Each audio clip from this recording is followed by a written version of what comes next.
สวัสดีครับวันนี้เราจะมาคุยกันเรื่องซีรีส์ดังเลยนะครับ White Lotus ซีซั่น3ที่ถ่ายทำในไทยนี่แหละครับกับประเด็นที่ว่าเขานำเสนอภาพธรรมะค่ะน่าสนใจมากเลยค่ะโดยเฉพาะฉากสำคัญในตอนที่6ใช่ไหมคะใช่ครับเนื้อหาที่เราจะคุยกันก็คือมาจากการวิเคราะห์ฉากนั้นเป็นหลักเลยคำถามก็คือซีรีส์เนี่ยถ่ายทอดแนวคิดทางจิตวิญญาณผ่านสายตาตัวละครต่างชาติยังไงบ้างเอาล่ะเรามาลองแกะประเด็นนี้กันดูครับ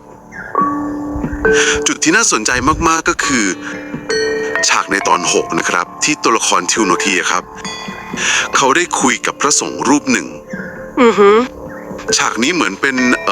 หัวใจสำคัญของเรื่องที่เราจะคุยวันนี้เลยใช่ค่ะคือสิ่งที่น่าสนใจมากๆตรงนี้เนี่ยก็คือเนื้อหาคำสอนของพระท่านนะคะ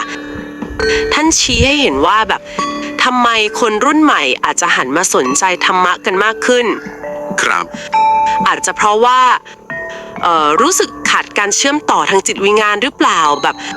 กับธรรมชาติหรือครอบครัวหรือแม้แต่กับตัวเองข้างในแล้วท่านก็พูดถึงเรื่องการวิ่งไล่ตามความสุขทางโลก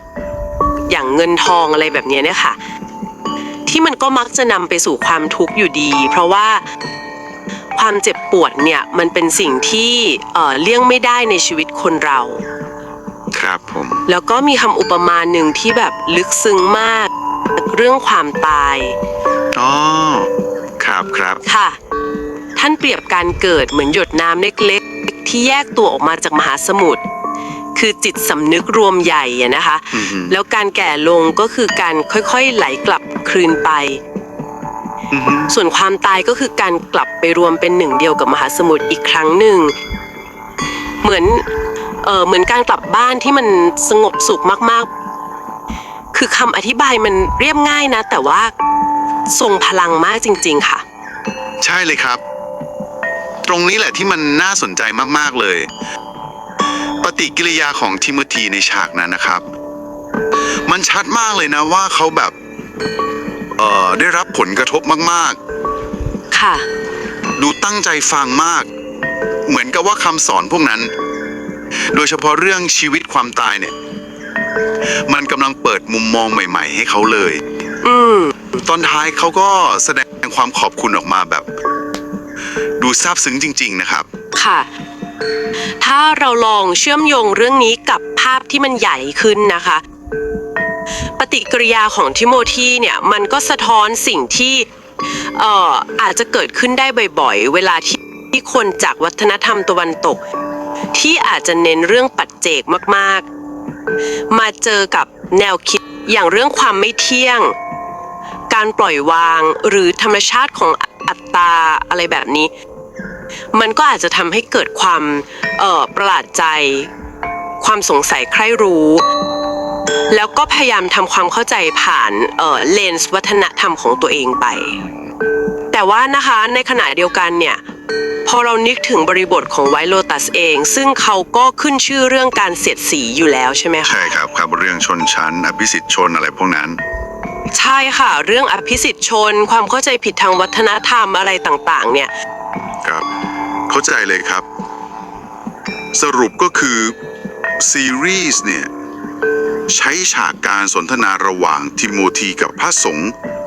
เหมือนเป็นหน้าต่างบานเล็กๆนะครับที่เปิดให้เราเห็นการที่ผู้สร้างเขาเลือกที่จะใส่บทสนทนาที่มันมีความลึกซึ้งเชิงปรัชญาแบบนี้เข้ามาแม้จะนิดเดียวก็ตามเนี่ยก็อาจจะมองได้ว่าเป็นการพยายามเพิ่มมิติให้เรื่องมันลึกซึ้งขึ้นก็ได้นะคะอ๋อครับแทนที่จะนำเสนอแค่ภาพลักษณ์แบบผิวเผินของประเทศไทยอย่างน้อยมันก็เปิดพื้นที่ให้เกิดการออกครุ่นคิดตามได้เกี่ยวกับความแตกต่างทางวัฒนธรรมหรือมุมมองต่อชีวิตใช่เลยค่ะและนี่ก็เป็นคำถามที่สำคัญนะคะ คือนอกเหนือไปจากแค่ฉากนี้หรือการตีความในเชิงเสียดสีก็แล้วแต่เนี่ยการที่คนคนหนึ่งได้มาเจอกับคำอธิบายเรื่องชีวิตความตายความหมายที่มันลึกซึ้งมากๆแต่มาจากรากฐานทางวัฒนธรรมที่มันต่างจากเดิมมากๆเลยเนี่ยมันมีพลังมากพอที่จะท้าทายหรือว่าเปลี่ยนแปลงมุมมองที่เขาเคยยึดถือเกี่ยวกับเรื่องพื้นฐานพวกนี้ไปได้ยังไงบ้างเป็นเรื่องที่น่าเก็บไปคบคิดต่อมากๆเลยค่ะเรื่องนี้